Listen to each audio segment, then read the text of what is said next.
नमस्कार मित्रमैत्रिणींनो, लग्नानंतर होईलच प्रेम या मालिकेच्या पुढील भागामध्ये आपल्याला पाहायला मिळणार आहे की आता नंदिनी तिच्या आईला म्हणते की मला आता माझी माणसे सुद्धा अनोळखी वाटायला लागली आहे.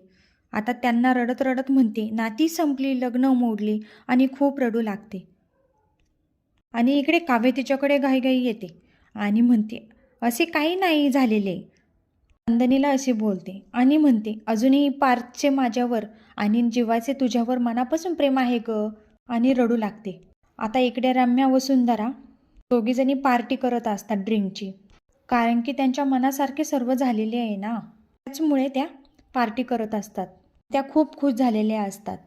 वसुंधरा रम्याला म्हणते आजची रात्र रडून रडून झोपले असतील,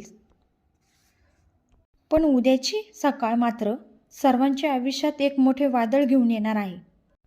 आता इकडे पिऊ जीवाला म्हणते आणि मोबाईलमधलं दाखवते की 16 डिसेंबरची रील्स व्हायरल झाली आहे. आता जीवा पण बघतो, तिच्या हातातून मोबाईल घेतो.